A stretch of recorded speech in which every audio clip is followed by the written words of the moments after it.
Hi, my name is Stephanie Wills, and this is my presentation for EDL 850 Module 1, Personal Information and 3 Levels of Government Control of Public Education. I'm going to start off by sharing a little information about me. I am originally from Colorado, grew up in Eads, Colorado. I've been out here in Kansas for probably about 25 years. The last year and a half I've been living in Garden City. I have 2 children, Riley, who is 21 and is out in the job force doing construction, and Reagan, who is 19, and she's a student at UCO in Edmond, Oklahoma, studying forensic science. Last year I got remarried to a wonderful man, Justin, and when I got married I gained 3 sons, a daughter-in-law, and a granddaughter, and so definitely increased the size of our family, but I was so excited and so happy to have them as part of my family. Right now we have 2 kids in college. He had a son that was in college, and we have 3 kids in the workforce. We've been empty nesters for almost 5 months, which has been really, really nice. We've started to do a little bit of traveling and would really like to do some more traveling. Hopefully as COVID continues to get better, we can do more traveling. That's something we both enjoy doing together, so looking forward to more of that. Now just a little bit of information about education. I have a bachelor's degree from the University of Southern Colorado in Pueblo, Colorado. I have an ESL endorsement from Fort Hays State University. My master's is in early childhood education from Emporia State University. And I have a graduate certificate in sensory disabilities from the University of Nebraska-Lincoln, which allows me to become a teacher of students with visual impairments. And I received that certificate about 3 or 4 years ago. Professional information, I have been in education for 23 years. I've taught preschool, kindergarten, 1st grade, and 6th grade. I've been in early intervention for the last 15 years as an early childhood special education teacher at Russell Child Development Center in Garden City. And last 3 years I've been the teacher for students with visual impairments for our kiddos at Russell. And since July, I took over as our Tiny K coordinator. And my perspective of this class and administrative classes is a little bit different. Coming from Russell Child Development Center, we are a Part C organization. We cover 13 western counties out here in Kansas, western Kansas, providing early intervention, special education to children birth to age 3. And in our organization, we have teachers, we have nurses, social workers, speech-language pathologists, occupational therapists, physical therapists, and we travel to all of those different counties providing services to children that qualify, doing home visits with families, and working with the family and the child to help their development. So it's a little bit of a different aspect than a school system. Kind of the same, but a little different. So now I'm going to begin talking about the 3 levels of government control of public education. First thing is talking about how local supports for public schools. Local governments have authority over accountability, policies, and operations of their schools. They do the hiring of teachers and the superintendents. And school boards are responsible for funding some of their budget and do so by collecting property taxes on homes and businesses.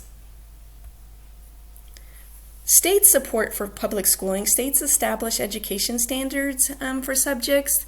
They develop curriculum and establish enrollment and graduation requirements. State funding varies but provide a little less than half of the school's operating costs. And states also oversee services for students with disabilities and license the teachers and develop the requirements for the licensure in their state. The federal government supports public schools in that their mission of the Department of Education is to improve our education system for all students and access of programs for all students from preschool through postdoctoral research. The federal government provides funding to facilitate educational opportunities for students of high need. That would include Title I, IDEA, and ESEA.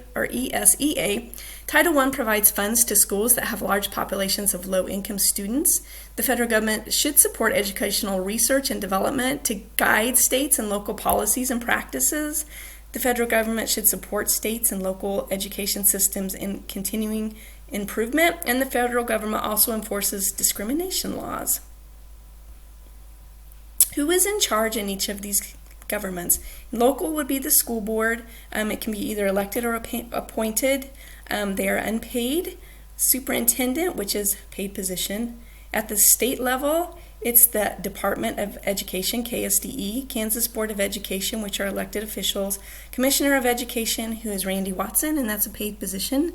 Federal's Department of Education, Secretary of Education Miguel Cardona, a paid position, and they deal with federal involvement in educational policies. Who has the most power? Education is primarily the responsibility of local and state governments.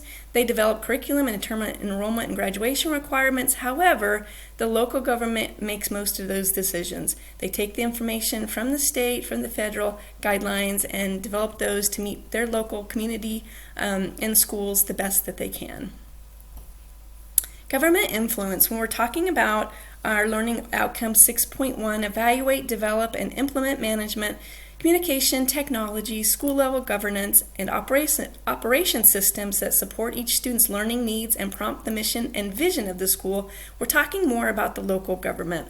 The local government has more say in the mission and the vision of the school, so that would be a local level. 6.2, evaluate, develop, and advocate for data-informed and equitable resourcing plans that support school improvement and student development. To me, that's more of a local and state government, because both of those are looking at the data, trying to figure out how that helps with student development and improvement. And 6.3, reflectively evaluate, communicate about, and implement laws, rights, policies, and regulations to promote student and adult success and well-being. I have that as federal because they are the ones that come up with the laws that regulate some of the education. However, it could also be state as they do that as well and do promote regulations to help with student well-being. How does this support the educational success and well-being of each student and adult? All levels of federal, state, and local governments work together to piece the funding, laws, regulations, and policies together. So one cannot work without the other. They all kind of work together, piecing what they need from each other to make the whole. The local government has the greatest impact on public schools, so it's important to build the capacity of the school so that all the resources available to support the students and staff are being accessed. And that's why it's important to have people in the local school systems that are paying attention to state and federal regulations and government, so they know how those funds, laws, different policies can affect their local schools. Here are the correlation for this assignment. It correlates to the outcomes by helping us understand how all levels of government are involved in education and how each one contributes to school improvement and student development. How it's relevant. This assignment helped me better understand the funding and resources that the federal, state, and local governments provide to public schools.